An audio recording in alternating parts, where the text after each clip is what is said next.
അന്ന് വീട്ടിൽ ആരുമില്ലായിരുന്നു. എണീറ്റ് പാലും കുടിച്ച് കുറേ നേരം വെറുതെ ഇരുന്നപ്പോൾ പൂച്ചക്കുഞ്ഞിന് ബോറടിച്ചു.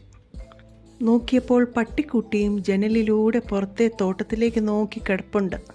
പൂച്ചക്കുഞ്ഞ് ചോദിച്ചു, നമുക്ക് കളിക്കാമോ?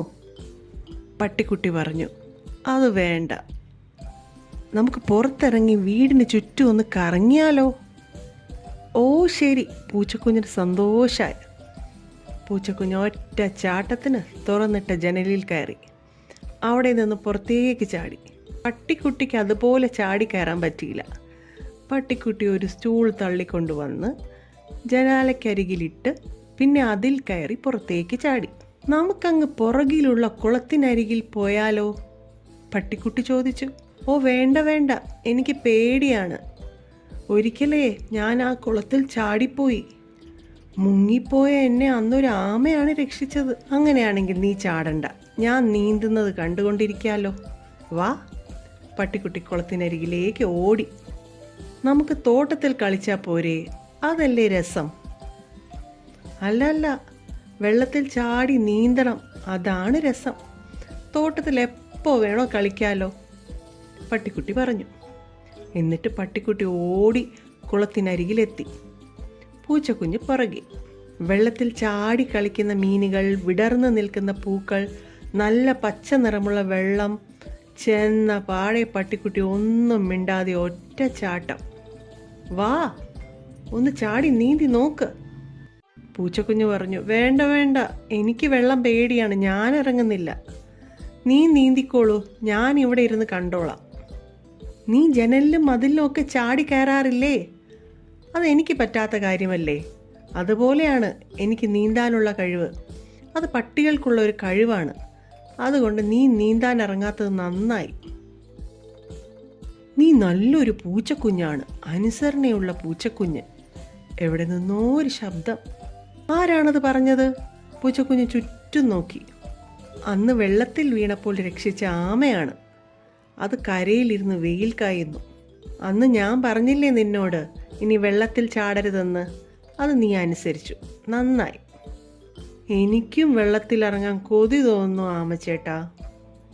വെള്ളത്തിൽ മീനുകൾക്കൊപ്പം മലർന്ന് കിടന്ന് നീന്തുന്ന പട്ടിക്കുട്ടിയെ ചൂണ്ടി പൂച്ചക്കുഞ്ഞ് പറഞ്ഞു. അതാ എൻ്റെ കൂടെ വന്ന പട്ടിക്കുട്ടിയാണ് നീന്തുന്നത്. ഹലോ! ഒരു ശബ്ദം. നമ്മുടെ തവളക്കുട്ടനാണ്. വെള്ളത്തിൻ്റെ അടിയിലെ വീട് കാണാൻ പണ്ട് പൂച്ചക്കുഞ്ഞിനെ ക്ഷണിച്ചു കൊണ്ടുപോയ അതേ തവളക്കുട്ടൻ. നീ വരുന്നോ വീട് കാണാൻ? തവളക്കുട്ടൻ ചോദിച്ചു. ഒരു തവണ അതിനെ വെള്ളം കുടിപ്പിച്ച് മതിയായില്ലേ നിനക്ക്? ആമയ്ക്ക് ദേഷ്യം വന്നു. അതിന് നീന്താൻ പറ്റില്ല, ചാടിയാൽ ശ്വാസം മുട്ടും. ക്ഷമിക്കണേ ആമയമ്മാവ, ഞാനത് മറന്നുപോയി. നിനക്ക് ശരിക്കും വെള്ളത്തിലിറങ്ങാൻ ആഗ്രഹമുണ്ടോ? ആമ ചോദിച്ചു. പൂച്ചക്കുഞ്ഞ് സങ്കടത്തോടെ തലയാട്ടി. പാവം തവളക്കുട്ടന് സങ്കടം വന്നു. എന്ത് ചെയ്യാനാണ്? നീ ഒരു തവളയോ ആമയോ പട്ടിയോ മീനോ ഒന്നും അല്ലല്ലോ. നീ വിഷമിക്കേണ്ട, ഒരു പൂച്ചക്കുഞ്ഞിനെ ചുമന്നുകൊണ്ട് നീന്താൻ എനിക്ക് സാധിക്കും. നീ എൻ്റെ പുറത്ത് കയറിക്കോളൂ, ആമച്ചേട്ടൻ പറഞ്ഞു. ആമ വെള്ളത്തിലേക്ക് ഇറങ്ങി. പൂച്ചക്കുഞ്ഞ് വളരെ സാവധാനം ആമയുടെ പുറത്തേക്ക് കയറി. ഹായ്! തവളക്കുട്ടൻ കൈയടിച്ചു. ആമ പതിയെ പൂച്ചക്കുഞ്ഞിനെയും കൊണ്ട് നീന്തി. നല്ല രസം. പൂച്ചക്കുഞ്ഞ് ചുറ്റും നോക്കി.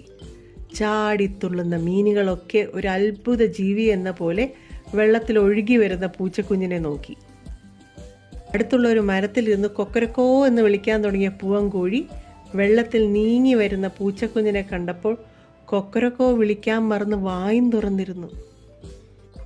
വെള്ളത്തിലേക്ക് നീന്തിക്കൊണ്ടിരുന്ന പട്ടിക്കുട്ടിക്ക് ആമയുടെ പുറത്ത് കയറി വരുന്ന പൂച്ചക്കുഞ്ഞിനെ കണ്ടപ്പോൾ സന്തോഷമായി. വാ, നമുക്ക് മത്സരിച്ച് നീന്താം, പട്ടിക്കുട്ടിക്ക് ആവേശമായി. അതിന് ഞാനല്ല, ഈ ആമ അമ്മാവനാണ് എന്നെയും കൊണ്ട് നീന്തുന്നത്, പൂച്ചക്കുഞ്ഞ് പറഞ്ഞു. ആണോ? എന്നാൽ ഞാനും ആമയുമായി മത്സരിക്കാം. പട്ടിക്കുട്ട, ആമയമ്മാവൻ്റെ സ്പീഡ് നിനക്ക് അറിഞ്ഞൂടാ, തവളക്കുട്ടൻ പറഞ്ഞു. ആമകൾ പതുക്കെയല്ലേ നടക്കുന്നത്, എനിക്കതിനെ ഓടി തോൽപ്പിക്കാൻ പറ്റുമല്ലോ. അത് നടക്കുമ്പോഴല്ലേ, നീന്തുമ്പോൾ നല്ല സ്പീഡാണ്. അതിനിടെ ആമ നീന്തലിൻ്റെ വേഗം കൂട്ടി. പൂച്ചക്കുഞ്ഞ് ആദ്യം ഒന്ന് വീഴാൻ പോയെങ്കിലും പിന്നെ വീഴാതെ കാലുറപ്പിച്ചു നിന്നു. അതിവേഗം തന്നെ തോൽപ്പിച്ച് മുന്നോട്ട് പോയ ആമയും പുറത്തുള്ള പൂച്ചക്കുഞ്ഞിനെയും നോക്കി പട്ടിക്കുട്ടി അത്ഭുതപ്പെട്ടു നിന്നു. പിന്നെ പുറകെ നീന്തിപ്പോയി. അടുത്ത കരയിൽ പോയി പൂച്ചക്കുഞ്ഞിനെ ആമ ഇറക്കി വിട്ടു. ആമയ്ക്കൊരു ഉമ്മ കൊടുത്ത ശേഷം പൂച്ചക്കുഞ്ഞ് വീട്ടിലേക്ക് ഓടാൻ തുടങ്ങി. കാരണം വിശക്കുന്നു, പാല് കുടിക്കണം. അപ്പോഴാണ് പട്ടിക്കുട്ടിയുടെ കാര്യം ഓർത്തത്. അപ്പോൾ അതാ പട്ടിക്കുട്ടി കരയ്ക്ക് കയറി ദേഹത്ത് നിന്നും വെള്ളം പോകാൻ കുടയുന്നു. വെള്ളത്തുള്ളികൾ ചുറ്റും തെറിച്ചു. പൂച്ചക്കുഞ്ഞും വെള്ളം ദേഹത്ത് വീഴാതെ ചാടി മാറി. കുറേ നേരം വെയിൽ കൊണ്ടു നിന്ന ശേഷം തവളക്കുട്ടനോടും ആമയോടും യാത്ര പറഞ്ഞ് പൂച്ചക്കുഞ്ഞും പട്ടിക്കുട്ടിയും അതിവേഗം വീട്ടിലേക്ക് ഓടി.